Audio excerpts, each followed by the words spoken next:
Pebrero na naman, malapit na naman ang Valentine's Day. Kaya naman dahil buwan ng pag-ibig, naisip ko na mag-feature ng 2 libro patungkol sa pag-ibig. So para sa first book review ko for the month of February, napili ko ang isa sa mga kwento na napakasakit pero napakasarap din naman. Dahil sa librong The Fault in Our Stars, hindi ang pag-iibigan na naging sentro ng kwento, kundi ang isang malubhang sakit na patuloy na pumapatay sa maraming tao. Pero kung ikaw ang tatanungin ko, pag ikaw'y nalalapit na sa kamatayan, pipiliin mo pa rin ba magmahal? Pipiliin mo pa rin bang umasa, tumawa, at ipagdiwang bawat natitirang araw? Kahit alam mong masakit ang katapusan? Hi, I'm Tessa Saavedra, and welcome back to Ang Sarap Pala Magbasa.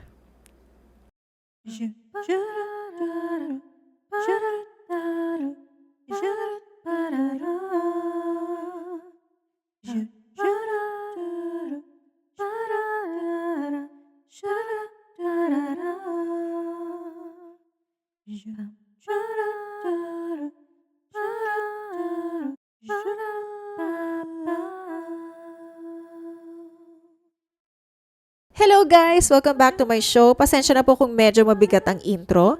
Pero let's be real.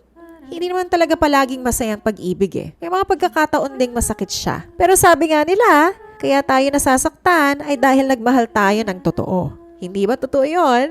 Sino dyan na nakaka-relate? Comment down below. As usual, if you haven't already, please don't forget to comment, like, subscribe, and hit the bell icon so you won't miss out on my latest book review. And if you're listening over at Spotify, please follow my show, Ang Sarap Pala Magbasa, and help me build a community of bookworms. So to start the show, let's tell something about the author.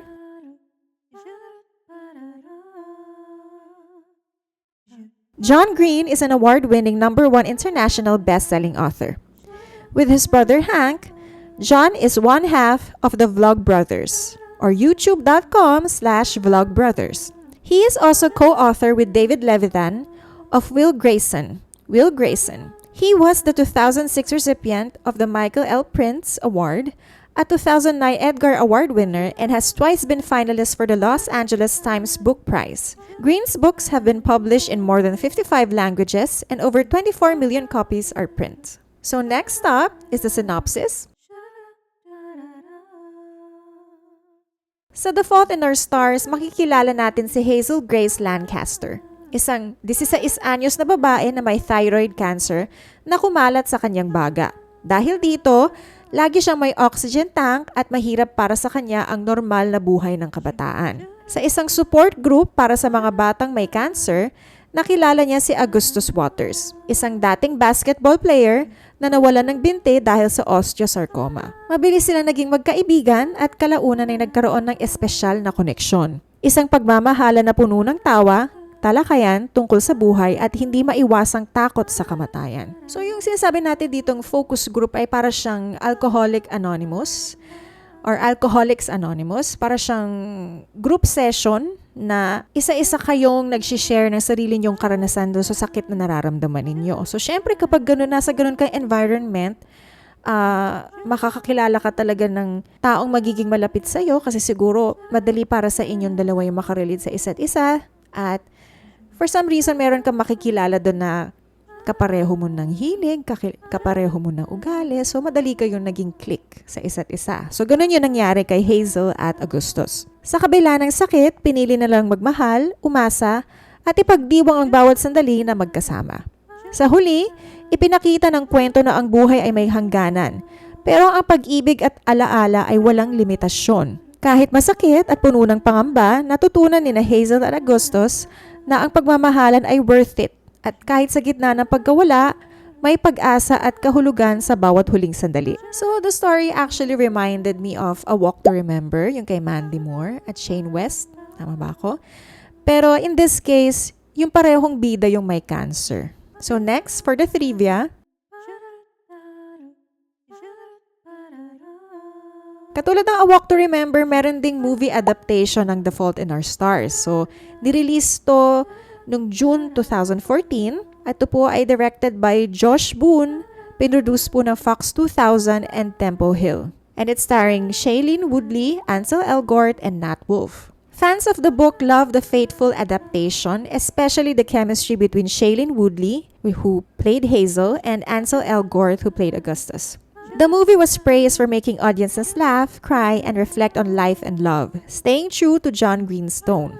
So I personally haven't seen the movie adaptation yet, but it's good to hear that the audiences appreciated its faithful adaptation. Kasi diba most of the time kapag ginagawa ng movie adaptation yung mga novel, medyo naiiba ng konti yung kwento. Although nagsistick pa rin naman sila sa plot, pero syempre may mga dinadagdag sila na wala naman sa libro. And some fans of the book will not necessarily like that. So, it's good to hear na naging faithful yung adaptation ng pelikula dun sa libro. So, how about you? Have you seen this movie? I'd like to know what you think about it in the comment section. So, comment down below. So, dadako na po tayo sa ating favorite character. So, for me, ang favorite character ko ay si Augustus. Kasi for me, punong-puno siya ng pag-asa. Although, pwede natin sabihin na kaya siguro lumakas yung loob niya ay dahil na in love siya kay Hazel. Kung gano'n ang boyfriend ko tapos meron ako malubhang sakit, syempre talaga namang gagaan yung loob ko. And he would really make all the pain I'm feeling go away. Kasi may naidudulot na positibo talaga sa katawan natin yung pag-ibig eh. Kapag yung nasa tamang tao tayo, di ba? Yung sinasabi nila. So for that, my favorite quote is, "Some infinities are bigger than other infinities." So even though Hazel and Augustus had very limited time, dahil nga sa sakit nila, their story shows us that some moments, some loves, can be bigger than we ever imagine. Their infinity isn't about how long life lasts, but about the impact and memories they leave behind. So, syempre, ang word of the day natin ay infinity. Ito po ay derivative po ng salitang infinite or limitless or endless in space, extent or size, impossible to measure or calculate. So, nagustuhan ko sa librong ito as someone who would sometimes take my health for granted. This book made me realize how fragile life can be. Diba? As someone who doesn't have cancer, minsan-minsan na papabayaan mo na yung sarili mo. Diba? Feeling mo kasi invincible ka eh.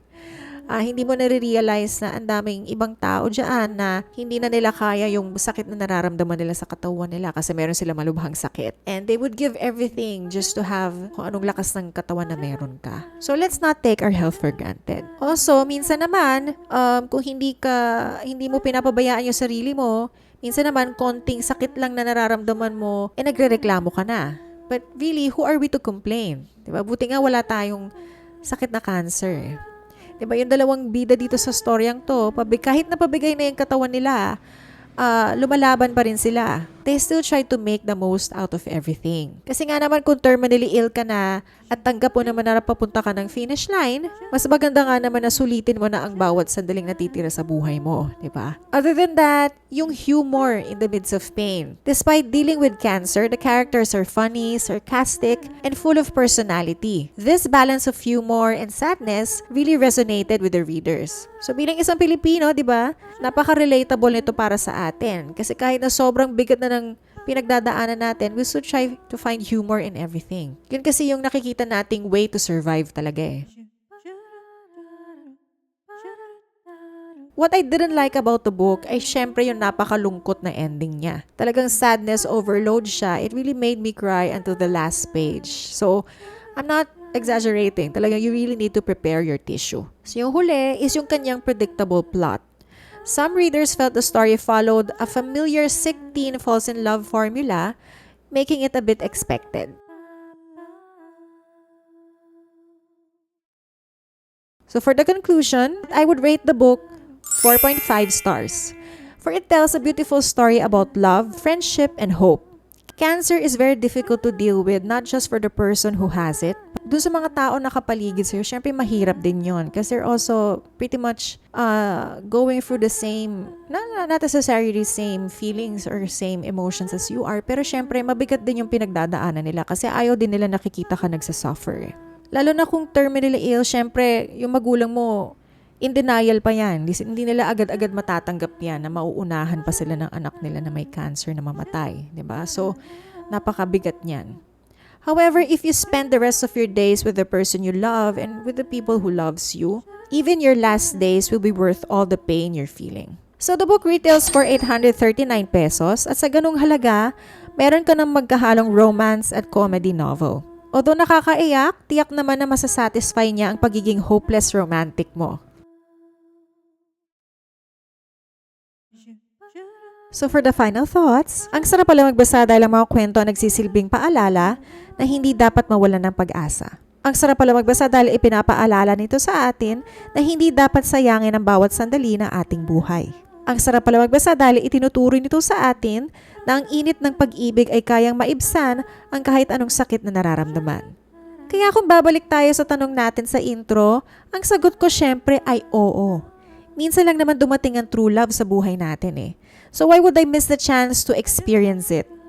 Lalo na kung malapit na ako sa finish line, isa yan sa pinakamagandang alaala na iiwan ko at dadalhin ko hanggang sa kamatayan.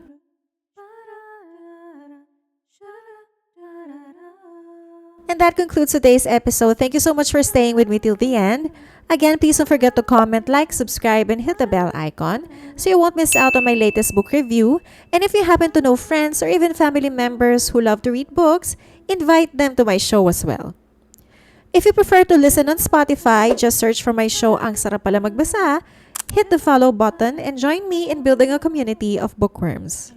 Once again, this is Ang Sarap Pala Magbasa with your host, Tessa Saavedra. Wherever on the world, good morning, good afternoon, good evening. Thank you so much for listening.